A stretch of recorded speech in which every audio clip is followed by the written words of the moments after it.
Bon, la chaîne secrète, je vais vous parler d'un sujet, vous allez me dire, il est complètement fou, mais c'est ma chaîne, je fais ce que je veux. Les amis, j'espère que vous allez bien, vous avez vu, on est 115 abonnés, on a eu un abonné hier, c'est génial, c'est top. Bienvenue à ce nouvel abonné, bienvenue à tous ceux qui vont s'abonner aussi, je m'appelle Guillaume, ça fait 15 ans que je suis dans la tech et j'ai décidé de créer cette seconde chaîne, j'ai une chaîne principale qui s'appelle Code with Guillaume, avec 180 000 abonnés où je parle en anglais et j'apprends aux gens à coder. Et en fait, j'ai décidé de lancer cette chaîne complètement à l'arrache. Et derrière, j'ai la clim qui se lance. Je fais pas de montage, je vais pas essayer d'enlever le son de la clim, je m'en fous, tant pis. Bon, les amis, hier, attendez, je baisse un peu la musique. Ah oui, si vous le savez pas, je me mets de la musique et en ce moment, je me mets donc la musique de Ark Raiders. Vous la voyez là ici, j'ai un petit peu de musique qui tourne derrière pendant que je fais le vlog. Voilà, c'est un petit peu le truc. Bon, j'ai beaucoup d'énergie aujourd'hui. Je viens d'aller au sport, mais ça n'a rien à voir. J'arrête de m'éparpiller. Je vais vous parler du sujet principal de la vidéo. Hier, j'ai regardé le documentaire The Age of Disclosure qui vient de sortir sur Prime Video. Je n'ai pas Prime Video, mais comme je suis passionné par les phénomènes ovni, ne quittez pas la vidéo s'il vous plaît, écoutez jusqu'à la fin.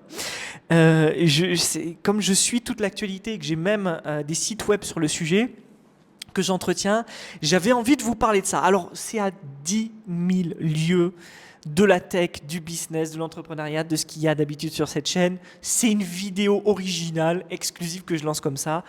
Ne vous désabonnez pas les amis, je ne vais pas en parler tout le temps, mais voilà, j'ai envie de vous parler de ce documentaire parce que je pense qu'il vaut vraiment le coup, que vous soyez sceptique, que vous pensiez que c'est du bullshit ou n'importe quoi, de la trappe-nigo, ou que vous y croyez. Franchement, il faut que vous regardiez ce documentaire The Age of Disclosure. Alors, de quoi ça parle? Alors, tout simplement, le phénomène OVNI, donc soi-disant on voit des extraterrestres qui apparaissent dans le ciel, des vaisseaux spatiaux, ou alors des rencontres des gens qui se font abducter, donc des gens qui se font enlever. C'est un phénomène qui existe depuis longtemps, ça remonte à peu près aux années 40, et ça s'est popularisé dans les années 50, il me semble. Et en fait, il y a tout un folklore derrière. Je ne sais pas si folklore c'est le mot, qui a été créé depuis des années. Et c'est vrai que quand on dit qu'on croit aux ovnis, qu'on pense que ça existe, on est un peu souvent pris pour des hurluberlus. Bon, la vérité c'est que ces 5 dernières années, voire ces 10 dernières années, en fait on a commencé à prendre le sujet au sérieux. Et notamment le gouvernement américain a commencé à prendre le sujet au sérieux et a lancé des groupes d'études pour savoir si c'était ce qu'on appelle des hoax, des arnaques, ou si c'était quelque chose de réel. Et c'est ça qui est intéressant, c'est que, en fait, des groupes d'études menés par des professionnels militaires, scientifiques et journalistes et qui ont pignon sur rue, ont pris le sujet à bras-le-corps et ont lancé des études. Et le documentaire The Age of Disclosure revient sur toutes les conclusions de ces 10 dernières années. Je ne veux pas vous spoiler, mais la majorité des acteurs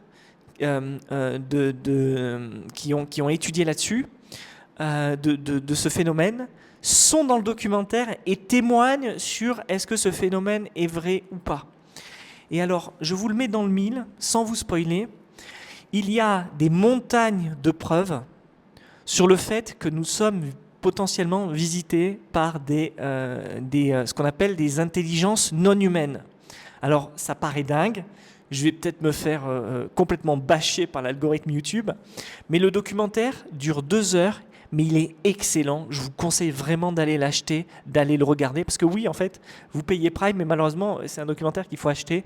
Je pense que c'est une dizaine d'euros, un truc comme ça. Mais je peux vous assurer, ça vaut le coup. Alors, Guillaume, qu'est-ce que t'en penses, toi? Puisque tu nous fais une vidéo là-dessus, c'est que t'es un hurluberlu, c'est que tu crois aux ovnis et tout ça, etc. Alors, je vais en discuter avec vous maintenant. Mais peu importe, en fait le truc c'est qu'avec cette chaîne je parle à des gens, je les connais pas, ils sont un peu partout dans le monde et il y a même des gens qui m'écoutent qui en fait apprennent le français à travers mes vidéos et je leur souhaite la bienvenue, qui sont à l'étranger, qui écoutent ça en français ou qui mettent peut-être des sous-titres. Je vais vous dire une chose, je vais vous donner mon avis. Moi je suis quelqu'un d'extrêmement sceptique de base sur énormément de sujets. La crypto, au début, j'y croyais pas, j'y suis pas rentré très tôt. J'ai été appelé à rentrer dans la crypto très tôt, 2013-2014. On m'a proposé d'acheter du Bitcoin à l'époque. Je me souviens, même, on m'avait proposé d'acheter une centaine de Bitcoin. Et il me semble qu'à l'époque, le Bitcoin, c'était quelque chose comme 30 euros. on m'avait proposé de mettre 3000 euros pour acheter 100 bitcoins. Et à l'époque, je m'étais dit, mais Guillaume, en fait, t'es vraiment pas con, toi. Je m'étais dit ça. T'es vraiment pas con, tu vas pas te faire arnaquer, tu vas pas acheter de la crypto. J'ai pas acheté ces 100 bitcoins. Aujourd'hui, vous vous dites, mais Guillaume, t'es vraiment con, en fait. Et moi, c'est ce que je me dis aussi tous les jours. Et j'ai des amis qui, eux, en fait, 2014-2015, ont acheté du bitcoin. Je les connaissais pas à l'époque. C'est des gens que j'ai rencontrés plus tard, 2018-2019. Je pense notamment à Alex, si tu passes par ici. Salut Alex. Je ne vais pas dévoiler ton nom, mais Alex, c'est quelqu'un qui a, je crois, il a au moins une centaine de bitcoins, un truc comme ça. Il en avait acheté une centaine, lui. Un petit peu comme ce qu'on m'avait proposé. Et il vit là-dessus depuis le Covid, en fait, maintenant. Bien qu'il travaille encore. Mon cher Alex, si tu regardes cette vidéo, je te passe le bonjour, j'espère que tu vas bien.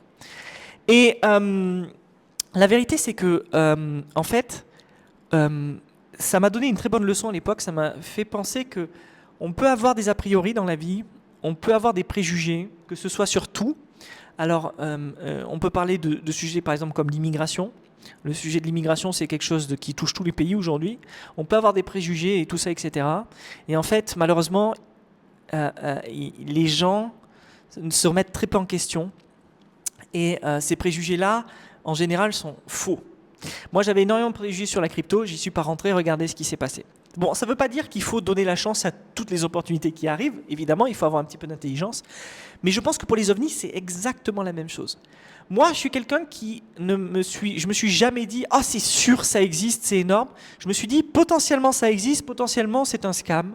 Ce sont des gens qui inventent des choses, et on a vu d'ailleurs que beaucoup de gens mentaient sur le sujet des ovnis. On a vu que beaucoup de gens avaient en fait fabriqué des photos, fabriqué des mannequins pour faire croire qu'ils avaient rencontré des ovnis, qu'ils les avaient photographiés, tout ça, etc. Et c'est faux. Mais sur 100% de preuves, ce qu'il y a d'hyper intriguant, c'est que les experts, et notamment John Mack, qui est un psychologue extrêmement connu, qui a travaillé sur plus de 1000 cas, 1000 personnes qui prétendent avoir été enlevées par des extraterrestres, il explique sur ces 1000 cas, 90% des gens ont eu soit halluciné. Alors il y a énormément de menteurs, de mythomanie, plus de 50%. 90% ont halluciné, et il y a 10% de gens où c'est vraiment inexplicable, où il y a des preuves physiques, où il y a des témoins, où il y a des phénomènes en fait qui font que c'est inexplicable. On ne peut pas dire si c'est vrai ou si c'est faux. Et moi, je pense que ce 10% est assez intéressant pour se dire ben, j'y crois et j'y crois pas à moitié. Vous comprenez ce que je veux dire ? Et c'est exactement la même chose pour moi, pour les ovnis. Je pense qu'il y a un véritable phénomène qui se passe, et je pense qu'il est extrêmement probable qu'on nous le cache. Pourquoi je pense que c'est extrêmement probable qu'on nous le cache ? Parce que par le passé, les États, les puissances ont eu intérêt à ne pas divulguer des informations au peuple. On a des exemples énormes. On a Tchernobyl qui est le plus proche, où on avait menti aux gens, on leur avait dit que c'était sans dommage ni rien, et maintenant on sait qu'il y a des milliers de gens qui sont morts de cancer indirectement via Tchernobyl, sans parler de ceux qui sont morts directement, qui sont allés sur le site. Et ça a toujours existé, et ça existera toujours, le fait que les puissances nous cachent, dans notre intérêt ou dans notre désintérêt, des parties de la vérité sur de nombreux sujets économiques, sociaux ou même philosophiques. Et ce sujet-là, le sujet des ovnis, c'est un sujet qui est à la fois sociétal et philosophique aussi en même temps, parce que si du jour au lendemain on avouait au monde entier qu'il existait en fait des formes d'intelligence non humaine qui nous visitent ou qui ne nous visitent pas, qui rentrent en contact avec nous ou qui ne nous rencontrent pas, eh bien, je pense que ça bouleverserait totalement la société, et je pense qu'il y aurait énormément de pans de la société qui s'effondreraient. Donc l'État, quelque part, les puissances étatiques ont un intérêt, et elles ont potentiellement raison, je leur donne raison, de ne pas divulguer l'existence de formes d'intelligence extraterrestre. Sur le plan astrophysique, je pense que c'est d'une arrogance énorme de se dire que nous sommes seuls dans l'univers. Je pense qu'il y a des milliards et des milliards de planètes habitables comme la nôtre, et que c'est obligé qu'il y ait d'autres formes de vie comme nous. Sur le même plan, je peux vous dire une chose, c'est que je suis pratiquement sûr que l'histoire de de l'être humain tel qu'on la connaît aujourd'hui est une histoire que nous nous sommes inventée. Je pense qu'il y a eu d'autres civilisations qui ont existé avant nous sur cette planète, qu'elles soient humaines ou non. Et en fait, nous ne les avons pas connues. La Terre existe depuis des milliards et des milliards et des milliards d'années. Sur une échelle de 24 heures, l'espèce humaine est apparue à 23h59 minutes et 59 secondes. Donc avant ça, il s'est passé beaucoup de choses, et des choses qu'on ne sait pas. Donc pour moi, il est totalement plausible qu'il y ait d'autres formes d'intelligence dans l'univers.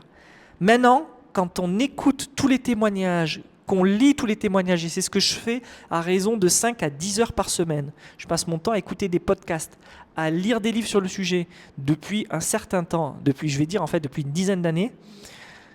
Moi, j'ai la conviction que c'est vrai. J'ai la conviction que nous sommes visités. J'ai la conviction qu'il y a des gens qui sont en contact avec des formes d'intelligence extraterrestre.